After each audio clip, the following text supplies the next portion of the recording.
Up next with more on our Battleground tracker is CBS News Elections Director, Anthony Salvanto. You think I'd get it right by now, Anthony. So good to have you back here again. Tell us first where we are in New York and California with the Republicans. Well, New York sets up very well for Donald Trump, even without the home state advantage. They see him as authentic. They see him as effective, which in New York, more so in some other states, they define as a president who could negotiate well, right? And that same metric is helping John Kasich a little bit too. But they also see Donald Trump as the most electable of the candidates. Though when we ask these New Yorkers who ostensibly know him best, do you think that Donald Trump will pivot to the general election and become a little less outspoken than he is right now? They overwhelmingly said no.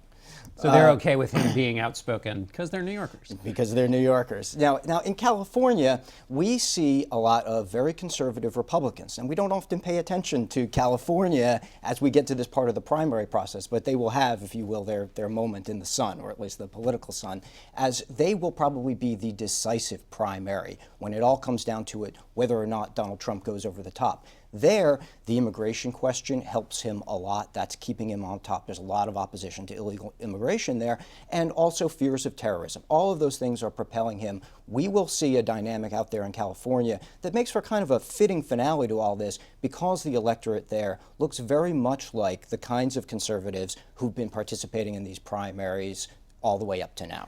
So let's pull back now and look at the entire Republican race. The big question is, how well does Donald Trump have to do in New York to get him to that, to get to 1237, that number we keep hearing? The key for everyone watching New York is, can Donald Trump get over 50%? Now, the poll suggests that he can. If he does, he will get the bulk of delegates out of New York. And he needs to do that to get back on the path to 1237. Now, what we mean by path is he's got to then keep on winning through April, through May, and then out to a big win in California in order to make it. And even if he does, the math suggests it's going to be close. Going to be a squeaker. Update us on the Democrats in New York and California. The race in New York looks very much like it has in previous primaries, which is to say, Bernie Sanders leads Hillary Clinton on some metrics, like honest and trustworthy, like being authentic.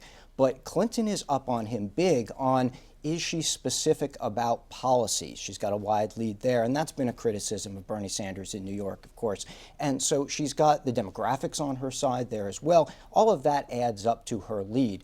What is keeping Bernie Sanders' campaign going also is that his voters say that they feel they are part of a larger movement, a movement that is larger than just their individual vote. And I think that contributes a lot to the enthusiasm that they continue to feel. Which is why he may take that movement all the way to the convention. So tell us now where the Democratic big picture is with the pledged delegates and then the superdelegates. Walk people through that. Well, the elected delegates will probably not shift very much coming out of New York, because in the Democratic races, they give out delegates to both the winner and to the loser. So if it's anywhere near close, they'll probably just about split them. The difference, though, is, as you mentioned in your interview, the superdelegates. And superdelegates are party leaders and elected officials who are free to choose whichever candidate they want at the convention, and right now they overwhelmingly back Hillary Clinton. So the difference for Bernie Sanders is, if he's going to catch Hillary Clinton, and the math is not on his side, if he is, he needs not only big wins in places like New York to get elected delegates, but he'll also have to do some persuasion. He'll have to convince these party leaders and elected officials who are superdelegates to come over to his side as well. All right, Anthony Salvanto, thank you for straightening all of that out for us. We'll be back in 1 minute.